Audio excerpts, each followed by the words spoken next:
지난주에 우리 교회를 처음으로 방문하신 분이 이렇게 방문자 카드에다가 기록을 했어요. 그게 여러분 여기 계신 분들은 방문자 카드 본 지 오래되셨을 거예요.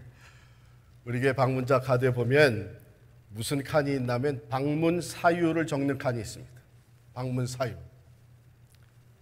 제가 그 방문 사유를 이렇게 솔직하게 간단히 정확하게 적은 것은 처음이에요. 방문 사유 거기다 뭐라고 적냐면 예배 드리기 위해서 이렇게 썼어요. 제가 지금까지 처음 봤어요. 교회를 찾고 있는 중입니다. 이런 사람들은 많이 있었어요. 또 여행 중에 들리게 됐습니다. 이런 분들 많이 있어요. 누구 초청으로 왔습니다. 그런데 이 부분은 방문 사유를 예배 드리기 위해서 정확하잖아요. 오늘 우리가 성경 말씀을 펼치는 사유는 뭡니까? 오늘 저녁 강에 말씀 들으러 나오신 이유는 뭡니까? 뭐예요? 말씀대로 살려고. 말씀대로 살려고 우리가 말씀을 펼치고 말씀을 듣는 거 아니겠어요? 오늘 우리가 함께 받는 이 말씀이 우리의 삶에 실천되어지는, 우리가 이 말씀대로 살 수 있는 우리의 삶이 될 수 있기를 바랍니다. 요나 3장에 보게 되면 큰 기적이 나타나요. 요나서 2장에서 본 기적, 즉 큰 물고기가 요나를 삼키고 요나가 물고기 뱃속에 3일 동안 있다가 그대로 물고기가 토해내서 살아서 나왔어요. 이거 얼마나 큰 기적입니까? 그런데 그 기적보다도 더 큰 기적이 이제 3장에 나오고 있습니다. 성경 주석가들은 이것은 역사상 최대의 영적 부흥의 사건이었다, 이렇게 얘기를 합니다. 사상 최대의 집단 회개가 일어났던 사건이었다. 니느웨 성 우리 4장의 마지막에 보면 니느웨 성에 12만 명의 사람들이 살고 있었어요. 앞뒤를 분별하지 못하는 12만 명이라고 그런 거 보니까 아마 그거보다 훨씬 더 많았으리라 생각을 합니다만, 여하튼 간에 그 먼 니느웨 성의 백성들이 회개하고 하나님 앞에 부르짖는 사상 최대의 집단 회개 사건이 일어났던 것입니다. 그것이 3장에 담겨져 있어요. 그런데 이 놀라운 역사상 최대의 영적 부흥 사건, 최대의 집단 회개 사건이 요나라고 하는 단 한 사람을 부르심으로써 시작이 되었습니다. 그것도 이 사람이 하나님의 부르심에 불순종하였던 사람인데 이 사람을 통해서 이 놀라운 사건이 펼쳐졌습니다.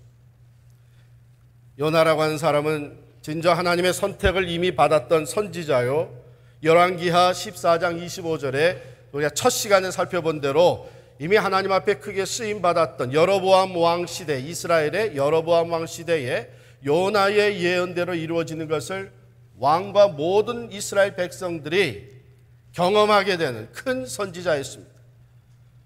하나님 앞에 귀하게 쓰임받았던 사람입니다. 그런데 그가 불순종을 했습니다. 하나님의 말씀에 불순종하고 가다가 풍랑을 만나고 결국은 죽을 지경에 이르렀을 때에 같이 배에 탄 선원들에게 요나가 자기에게 제비가 뽑히니까 뭐라 그랬어요? 나를 바다에 집어 던져라. 그 자리에서 굴복하고 하나님 앞에 축복의 자리로 돌아가지 아니하고 내가 죄를 졌사오니 하나님 나를 용서하시고 이 선원들을 구원해 주십시오. 회개하지 아니하고 내가 죽으면 죽었지 니느웨는 못 가겠다. 나를 물속에 집어 던져라. 그랬던 요나입니다. 차라리 죽겠노라고 선언했던 요나입니다. 그런데 하나님은 요나를 죽도록 내버려 두지 않았습니다. 그를 물고기를 통해서 구원하시고 그가 회개할 수 있도록 인도하시고 고기에게 명령해서 그를 토해내서 육지로 돌려보냈습니다. 그리고 요나에게 다시 기회를 주셨습니다. 사실 우리 인간적인 흔히 우리 인간 사회에서 일어날 수 있는 예를 들어보면 회개하고 잘못했다고 시인하고 용서를 빌고 해서 그러면 용서해주고 구원을 해준 다음에는 오케이, 내가 회개한 것은 내가 받아줬다. 잘못했다고 시인하고 사죄를 구하니까 용서하고 받아준다. 그러나 더 이상은 너를 사용할 수 없다. 흔히 우리 인간 사회에서 일어나는 일이 이런 일이에요. 그래도 자비를 베풀고 용서해 준다고는 하지만 난 다시는 너를 사용할, 너를 신뢰할 마음이 없다. 그런데 하나님은 요나에게 다시 기회를 주시는데 오늘 요나서 3장 1절에 보시면 여호와의 말씀이 두 번째로 요나에게 임하니라 이르시되 일어나 저 큰 성읍 니느웨로 가서 내가 내게 명한 바를 그들에게 선포하라 하신지라. 이거는 처음에 주셨던 사명하고 같습니까? 다르습니까? 똑같은 사명을 주신다. 불순종하고 나아갔던 요나인데 하나님은 그가 회개할 때에 그를 용서하시고 그를 받아주실 뿐만 아니라 주셨던 사명을 다시금 그에게 맡겨주십니다. 이것은 하나님의 놀라운 은혜입니다. 하나님이 다시 기회를 주시는데 하나님이 본래 주셨던 사명을 그가 다시 맡아서 행할 수 있는 기회를 하나님께서 주셨어요. 사실 요나는 하나님께서 구원해 주신 것만 해도 감사할 따름이에요. 하나님께서 구원해 주시고 내가 너 용서해 주지만 다시는 내가 너를 사용할 마음이 없다. 난 다시는 내가 불순종함으로 인해서 내가 다시 치욕을 당하고 내가 다시 마음의 고통을 느끼고 힘들어. 난 그럴 생각 없다. 그러니까 그저 용서해 준 거 이걸로 끝이다. 그래도 요나는 할 말이 없는 거예요. 그런데 하나님은 용서해 주실 뿐만 아니라 그를 다시 받아주시고 그에게 똑같은 사명을. 여기서 우리는 하나님의 그 크신 자비, 은혜를 우리가 깨닫게 될 뿐만 아니라 또 한 가지 중요한 교훈을 깨닫습니다. 우리가 하나님의 명령을 피해서 도망간다고 해도 하나님은 우리를 따라오셔서 요나를 따라가신 것처럼 요나를 따라잡으셔서 그 피해 도망가던 요나를 바로 잡으시고 그가 피하려고 했던 그 일을 다시 직면하게 만드십니다. 니느웨로 가게 만드십니다. 하나님이 주시는 사명 우리 피할래야 피할 수가 없습니다. 우리가 아무리 피하려고 해도 하나님이 완전하신 주권으로 피해서 도망가는 우리들을 따라오시고 우리를 바로 잡으시고 그리고서는 그 일을 다시 직면하게 만드십니다. 그래서 우리 흔히 하는 얘기가 뭐예요? 시컷 매맞고 하지 말고 미리미리 하자는 거예요. 못하겠다고 안 하겠다고 불순종하고 이리 빼고 저리 빼고 그래서 하나님이 놔두시느냐 하면 아닙니다. 하나님은 따라가셔서 바로 잡으시고 그리고 그 일을 직면하게 만듭니다. 뭐라 그러셨어요? 일어나 저 큰 성읍 니느웨로 가서 내가 네게 명한 바를 그들에게 선포하라 하신지라. 일어나 가서, 맨 처음 1장에서 뭐라 그랬어요? 일어나 가서 외치라 그랬어요. 큰 성읍 니느웨라 가서 그것을 향하여 외치라 그랬어요. 이제 두 번째 말씀이 임할 때는 일어나 가서 내가 네게 명한 바를 그들에게 선포하라. 본래 주셨던 사명을 감당케 하십니다. 그런데 여기 중요한 것은 내가 네게 명한 바, 이게 뭐예요? 하나님의 말씀이죠. 그걸 외치라. 이 강단에서 하나님의 말씀을 전하는 사람들, 설교자들, 또 하나님의 말씀을 가지고 나가서 전도하는 사람들, 복음을 전하는 사람들, 하나님의 말씀, 내가 네게 명한 바, 하나님의 말씀을 그대로 외쳐야 되는 사명이 있습니다. 그러니까 하나님의 말씀을 인간의 말로 또는 인간의 지혜로 대치하려고 하게 되면 그 말씀은 능력을 잃어버리고 맙니다. 하나님의 말씀에 능력이 있는 것은 그것을 말씀하신 자가 전능자이시기 때문입니다. 오늘 말씀에 보면 니느웨가 가서 외친 말씀은 다른 거 아니에요. 하나님이 외치라고 하신 말씀 그대로 외쳤어요. 4절에 보십시다. 요나가 그 성읍에 들어가서 하루 동안 다니며 외쳐 이르되 40일이 지나면 니느웨가 무너지리라. 40일이 지나면 니느웨가 무너지리라. 하나님은 요나에게 이렇게 외치라고 하신 거예요. 40일이 지나면 이 니느웨가 멸망할 것이다. 무너지리라.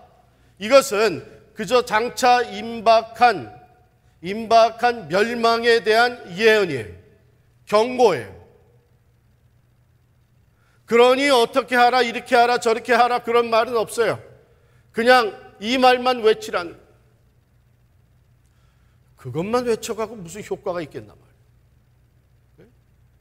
그런데 하나님은 분명히 요나에게 40일이 지나면 이 성읍이 무너지리라 이렇게 외치라 그랬어요. 거기에다가 인간의 생각과 인간의 방법과 또 인간의 지혜를 더하지 아니하고 그대로 외쳤어요. 그랬더니 니느웨 성읍에 큰 회개의 역사가, 집단 회개의 역사가 나타났습니다. 하나님의 말씀은 그 말씀 자체에 능력이 있습니다. 그래서 우리 생각에 이렇게 저렇게 인간의 지혜와 인간의 말로 바꾸어서 하려고 하지 말고 하나님이 주신 성경 말씀 가감하지 아니하고 그 말씀을 그대로 전해야 되는 사명이 말씀을 전하는 자들에게, 전도하는 자들에게 있고 우리는 그 말씀을 전할 때에 그 말씀의 능력이 나타나게 되는 것을 보게 됩니다. 자, 우리 여기서 한 가지 더 보십시다. 우리 요나서 1장에 가면 여호와의 말씀이 임했을 때에 3절에 그러나 요나가 이렇게 돼 있어요. 그러나 요나가 불순종했다는 거죠. 하나님의 말씀을 받고 그러나 요나는 자기의 생각과 자기의 판단으로 니느웨 그것은 망해야 된다. 내가 왜 거기 가서 하나님의 말씀을 전하냐? 이렇게 생각하고 그러나 요나는 불순종했습니다. 그런데 4절에 가면 여호와께서 큰 바람을 바다 위에 내리시며 이렇게 되어 있는데 원래 원어에 보면 그러나 여호와께서 이렇게 되어 있습니다. 그러나 여호와께서 요나의 그러나에 대해서 하나님의 그러나가 반응을 했어요. 요나가 하나님의 말씀을 받고 그러나 하고 불순종했을 때 하나님의 그러나 내가 불순종해 그러나 하나님의 그러나는 요나는 그저 단순히 불순종하고 니느웨가 아니라 다시스로 가는 배를 타고 도망갑니다. 그러나 하나님의 그러나 속에는 큰 바람과 풍랑과 죽음과 멸망의 두려움이 따라붙었어요. 여러분, 우리 인간의 우리들의 하나님을 향한 그러나 보다 하나님이 반응하신 그러나가 훨씬 더 큰 것입니다. 근데 그 다음에 보면 오늘 본문에 여호와의 말씀이 두 번째로 요나에게 임했다 그랬죠. 가서 말씀을 선포하라 하신지라. 3절에 보면 요나가 여호와의 말씀대로, 여기는 없지만은 우리가 붙여본다. 그러므로 요나가 여호와의 말씀대로 했어요. 이제는 달라졌어요. 그죠? 순종하게 됐어요. 그러나 하던 요나가 이제는 그러므로, 하나님의 말씀이 두 번째로 임했을 때에 그러므로 그랬어요. 순종하는 거예요. 요나가 순종합니다. 순종 안 할 수 없죠. 왜? 그러나 불순종했다가 되게 당했잖아요. 그거 경험하고 나서 불순종할 수 있는 사람이 누가 있겠어요? 그러므로 순종합니다. 자, 요나가 그러므로로 반응을 했을 때 하나님의 그러므로가 또 따라옵니다. 요나가 그러므로 하고 하나님의 말씀에 순종하자 그 순종하는 모습을, 순종하는 요나를 보신 하나님께서 그러므로 따라붙는데 하나님의 그러므로가 요나의 그러므로보다 또 훨씬 큽니다. 그저 요나는 가서 순종해서 말씀을 외치란 대로 외친 것뿐이었는데 그 온 니느웨 성이 회개하고 하나님 앞에 돌아오게 됩니다. 여러분 이거 잘 기억하세요. 우리가 하나님의 말씀에 대해서 하나님이 내게 말씀하셨지만 그러나 하고 반항하게 되면 뭐가 따라와요? 하나님의 그러나가 따라오는데 하나님의 그러나가 훨씬 더 크고 두려운 것이죠. 그러나 우리가 하나님의 말씀을 받을 때 그러므로 하고 순종하면 뭐가 따라와요? 하나님의 그러므로가 따라오는데 우리가 말씀에 순종할 때 우리가 상상하지도 못했던 하나님의 역사가 그 순종하는 삶을 통해서 이루어지는 것을 보게 됩니다. 이거 꼭 기억하세요. 하나님의 말씀을 받을 때 내가 그러나로 받을 건가 그러므로로 받을 건가. 늘 그러므로로 하나님의 말씀에 반응하는 여러분과 제가 될 수 있기를 바랍니다.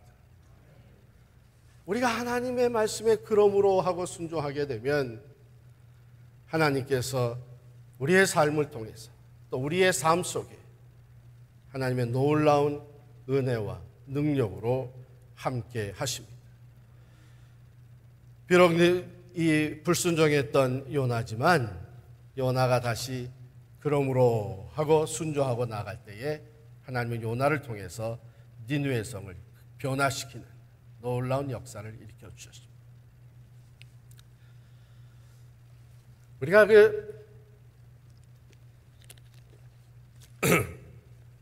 오늘 낮에 우리 교육자 두 분하고 우리 셋이서 이제 어느 젊은 부부 신방을 갔어요. 그저 맨 처음에 가정에서 신방 예배를 드리는 줄 알았는데 그래서 예배를 드리고 알고 보니까 새로운 비즈니스를 또 시작을 해서 그 가게 가서 또 같이 기도하고 그리고 식사하면서 대화를 나눴어요. 근데 젊은 부부, 남편이 이거 기도 제목을 내놓는데 이거 새로 비즈니스 시작했으면은 비즈니스 잘 되게 해달라고 기도 제목 내놔야 됐는데 아마 그거는 그냥 기분으로 여긴 것 같아요. 당연히 그건 해주실 거라고 생각했는지 기도 제목을 뭐라 했냐면 목사님, 제가 교회에서 지금 사역을 하고 있는데 사람들 앞에 매주 서야 되는 사역인데 때로는 제가 한 주간 동안 살았던 내 삶의 모습을 보면서 내가 어떻게 앞에 나가 설 수 있나? 내 부족한 것, 내 연약한 모습을 보면서 그런 마음이 들 때가 종종 있습니다. 그럴 때 어떻게 해야 됩니까? 본인에겐 그것이 상당한 갈등이 되곤 했었던 것 같아요. 참 고마웠던 게 그 마음을 여는 거예요. 자기의 영적 갈등을 내놓고 상담을 하고 기도를 해달라고 합니다. 제가 그랬어요. 우리가 하나님을 섬기고 하나님 앞에서 참 하나님을 봉사하는 이 일은 결코 우리가 완전하기 때문에, 의롭기 때문에 할 수 있는 것은 아닙니다. 그렇기 때문에 어쩌면 할 수만 있다면 그저 종종 그런 일이 생기는 것이 아니라 매주 그런 일이 생기면 좋겠다. 매주 내가 앞에 나가서기 전에 내 모습을 들여다보니까 나는 여전히 부족하고, 나는 여전히 연약하고, 나는 여전히 죄인일 수밖에 없고, 그렇기 때문에 오직 예수 그리스도의 십자가의 보혈, 하나님이 죄인인 나를 용서하시고 받아주시고 사용하신다고 하는 이 은혜를 힘입어서 겸손히 매주 나가설 수 있다면 그것이 하나님 기뻐 받으신 것이다. 우리가 우리 스스로를 돌아보면 어느 누구 하나, 매주 설교를 해야 되는 목사인 나 자신도 내가 이제는 자격이 있어서 나가서 말씀을 전할 사람이 누가 있나? 부족하고 연약하지만 그래도 하나님이 나를 사용하시기 위해서 예수 그리스도 안에서 구원해 주시고 나를 용서해 주시고 하신 그 하나님의 구속의 은총과 오늘도 나를 있는 그대로 받으시고 용서하시고 사용하시는 하나님께 나를 맡기면서 나가 섬기는 것입니다. 혹이라도 내 마음속에 내가 온전치 못하니 나는 나가서 이 사명을 감당할 수 없다. 어쩌면 그것이 우리 교만으로 바뀔 수가 있다. 그러면 나가서 할 수 있는 날은 내가 온전했기 때문에 나가서 한단 말이에요. 여기 요나의 두 번째 순종도 사실은 요나가 하나님께 회개하고 하나님이 요나에게 다시 사명을 주었을 때 그는 자기 자신을 볼 때는 자격이 없는 것이 분명했어요. 똑같은 사명 이미 주셨는데 불순종하고 멀리 도망갔다. 내가 죽으면 죽었지 니느웨로는 안 가겠다고 선원들에게 나를 바다에 던지라고까지 했던 요나. 그런데 하나님이 그를 용서하시고 구원해 주시고 다시 똑같은 사명을 맡겨주셨을 때 요나가 나는 자격이 없지 않습니까? 하지 아니하고 그대로 순종할 수 있었던 것도 사실은 겸손. 물론 이제 불순종하면은 내가 또 무슨 일을 당할지 모르니까 두려운 마음도 있었겠죠. 자, 요나가 순종하며 나갑니다. 여기 보면 니느웨는 사흘 동안 걸을 만큼 하나님 앞에 큰 성읍이더라. 사흘 동안 성을 쭉 가로질러서 갈 수 있는 성이라면 그게 큰 성읍이라는 것이죠. 그래서 제가 생각을 해봤어요. 우리 서울에서 사대문 안에 그 성, 경성, 그 한성, 그것을 여러분 서울을 하루 종일 걸으면 어디서부터 어디까지 가요? 이틀을 걸으면 어디서 어디까지 갈 수 있을 것 같아요. 이렇게 상상해 보면 사흘을 걸어서 갈 수 있는 거라면 상당히 큰 성이에요. 상당히 큰 성. 그런데 보세요. 그 큰 성에 들어가서 요나가 하루 동안 다니며 외쳐 이르되 40일이 지나면 니느웨가 무너지리라 하였더니 니느웨 사람들이 하나님을 믿고 금식을 선포하고 높고 낮은 자를 망라하고 굵은 베옷을 입은지라. 사흘이 아니라 하루 길을 가면서 외쳤더니 벌써 놀라운 회개의 역사가 나타나게 됩니다. 니느웨 성이 이 말씀을 듣고 니느웨가 무엇을 믿었어요? 니느웨 사람들이 하나님을 믿고 그랬어요. 하나님을 믿고 금식을 선포하고 굵은 베옷을 입습니다. 이 말이 왕에게까지 올렸다. 왕이 이게 무슨 일이냐? 도대체 어떤 사람이 들어와서, 도대체 외국에서 어떤 사람이 들어와가지고 이 난리를 폈느냐 해가지고 잡아들이기는커녕 이 모습을 보고 왕이 함께 보좌에서 일어나 왕복을 벗고 베옷을 갈아입고 제위에 앉고 조서를 내려서 니느웨 온 사람들이 금식하게 만든, 사람뿐만 아니라 짐승까지도 아무것도 입에 대지 말고 먹지도 말고 물도 마시지 못하게 금식하며 회개하는 역사가 일어났습니다. 그럼 모두가 다 하나님께 부르짖게 했습니다. 8절에 보면 사람이든지 짐승이든지 다 굵은 베옷을 입을 것이요 힘써 하나님께 부르짖을 것이며 그리고 악한 길과 손으로 행한 강포에서 떠날 것이라. 여기서 우리는 참된 회개의 모습을 보게 됩니다. 하나님의 말씀, 요나를 통해서 늦어진 멸망에 대한 예언과 경고가 선포되었을 때 그들은 회개하기 시작했습니다. 금식하며 베옷을 입고 재를 뒤집어서 재 위에 앉아서 하나님께 부르짖고 마지막에 악한 길에서 떠났다. 여러분이 회개는, 참 회개는 행위를 돌이키는 것까지, 거기까지 가야 됩니다. 이렇게 니느웨 성에 큰 회개의 역사가 일어났을 때 10절 말씀 우리 같이 읽겠습니다. 시작. 하나님이 그들이 행한 것 곧 그 악한 길에서 돌이켜 떠난 것을 보시고 하나님이 뜻을 돌이키사 그들에게 내리라고 말씀하신 재앙을 내리지 아니하시니라. 자, 이제 이 부분에서 좀 이렇게 분석하고 하는 사람들이 부딪히는 부분이 있어요. 그러면 하나님이 이미 재앙을 내리라고 뜻을 정하셨어요. 말씀하신 재앙. 그런데 그 뜻을 돌이킨다.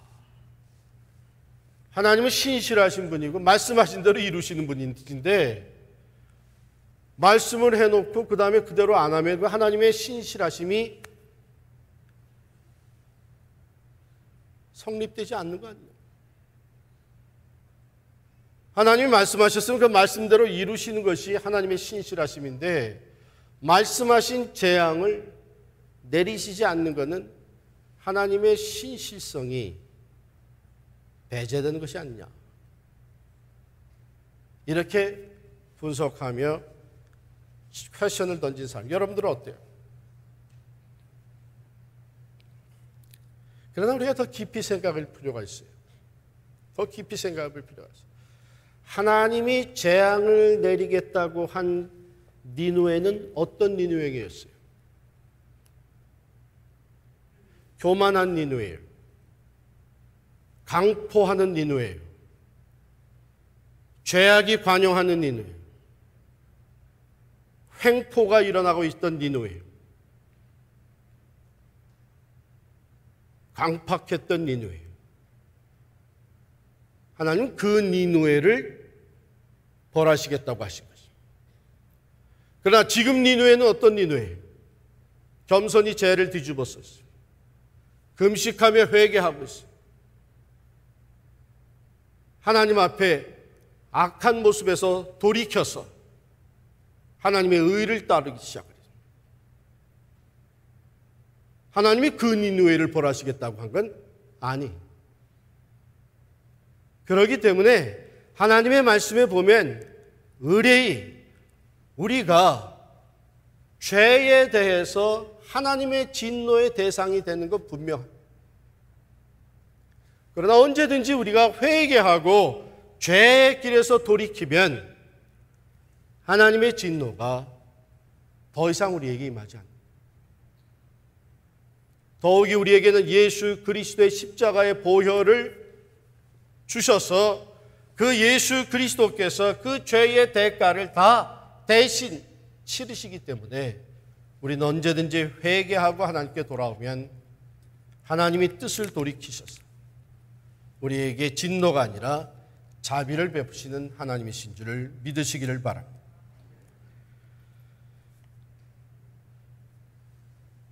결론을 맺습니다. 오늘 주신 말씀, 하나님은 다시 기회를 주시는 하나님이십니다.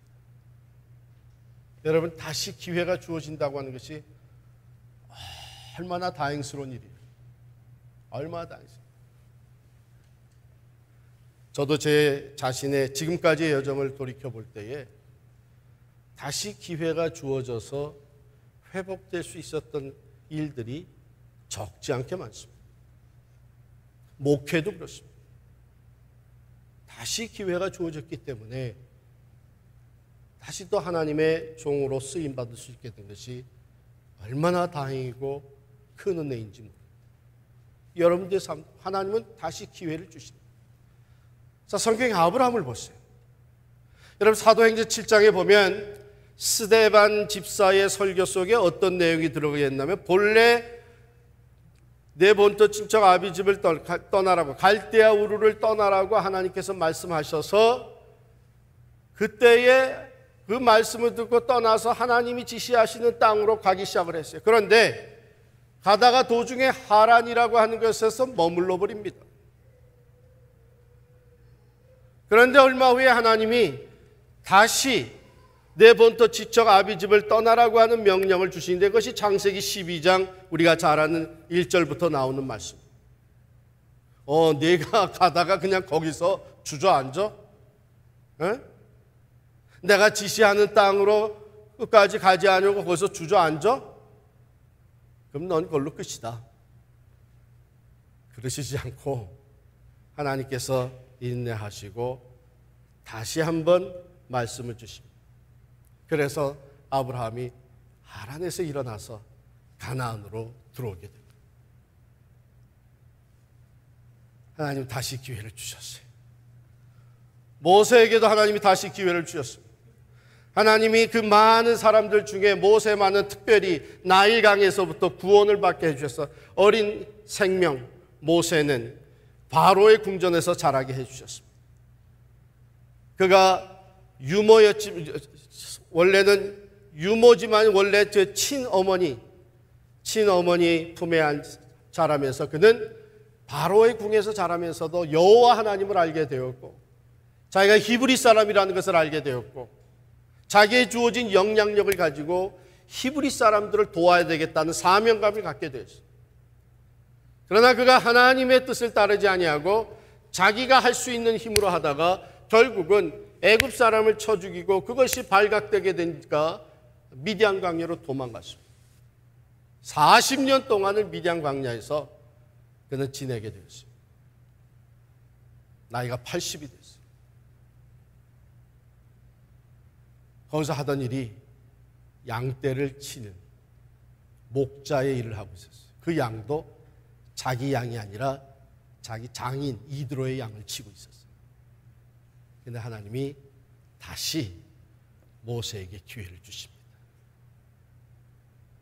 타는 떨기나무 가운데서 모세를 부르시고 그에게 사명을 맡겨주셔서 모세가 위대한 출애굽의 역사를 일으키는 지도자가 되었습니다. 베드로가 얼마나 호언장담했습니까? 너희가 다 나를 버리고 도망가리라. 십자가의 사건을 앞에 두고 제자들에게 그렇게 말씀하셨을 때에 베드로는 호언장담했어요. 다 주를 버릴지라도 나는 죽을지언정 주를 따르겠습니다. 그러다가 주님 말씀하신 대로 새벽 다 굴기 전에 3번씩이나 예수를 모른다고 부인을 했습니다. 아주 치명적인 죄를 지은 거예요. 그렇기 때문에 베드로는 부활하신 주님을 만나고 난 후에도 요한복음 21장에 보면 다시 갈릴리 바다로 고기잡이 하러 갑니다. 자기의 옛 직업으로 돌아가요. 그런데 예수님이 거기까지 찾아오셔서 요한의 아들 시몬아, 내가 나를 사랑하느냐 3번씩 물으면서 다시 기회를 주셨습니다. 그때에 주님 가신 그 길을 내가 따르겠다고 결단하고 나서는 베드로, 그가 성령 받고 예루살렘 성에서 설교할 때 하루에 3,000명이 넘는 사람이 회개하고 돌아오는 놀라운 역사가 나다. 우리 하나님은 우리의 연약함을 아십니다. 우리가 실수하고 넘어지고 또 내 의지적으로 불순종하고 하나님께 등을 돌렸을지라도 하나님 우리를 바로 잡으시고 회개하고 돌아오는 우리들에게 다시 기회를 주시는 좋으신 하나님이신지를 믿으시기를 바랍니다. 사실 하나님이 우리에게 다시 기회를 주지 않았다면 여기 이 자리에 있을 사람 아마 아무도 없을 거예요. 두 번째 우리에게 주시는 교훈은 참된 회개를 받으시고 자비를 베푸시는 하나님이십니다. 영적 부흥에 네 가지 단계가 있습니다. 첫 번째는 하나님의 말씀이 선포되는 거예요. 말씀이 선포되는 것을 경청하는 일이 첫 단계입니다. 그 다음에 두 번째는 그 말씀을 주신 하나님에 대한 믿음입니다. 여기 니느웨 성의 사람들이 요나의 말씀, 선포되는 말씀을 듣고 그들이 하나님을 믿고 금식을 했다고 그랬어요. 하나님을 향한 믿음이 있습니다.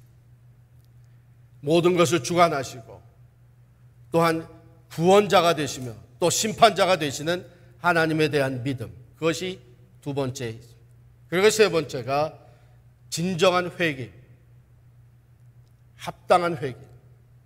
내가 죄인인 것을 진심으로 고백하고 여기 금식하며 베옷을 입고 제에 앉아 나는 잿더미가 될 수밖에 없는 죄인인 것을 고백하는. 그리고 네 번째 단계가 돌이키는 것입니다. 진정한 회개는 턴어라운드 하는 것이죠. 하나님을 등지고 가던 그 발걸음이 턴어라운드, 하나님을 향해서 이제는 걸어가는 것입니다. 여기 10절에 보면 하나님이 그들이 행한 것 곧 그 악한 길에서 돌이켜 떠난 것을 보시고 하나님의 뜻을 돌이키셨다 그랬습니다. 우리가 아무리 멀리 하나님을 떠났을지라도 우리가 참된 회개, 하나님의 말씀이 내게 주어질 때에 내 자신의 모습을 보고 하나님 앞에 하나님을 인정하는 믿음으로 철저하게 회개하고 죄악된 길에서부터 돌이킬 때에 하나님 우리의 회개를 받으시고 무한한 자비를 베푸시는 좋으신 하나님이신 줄을 믿습니다. 우리 이사야 57장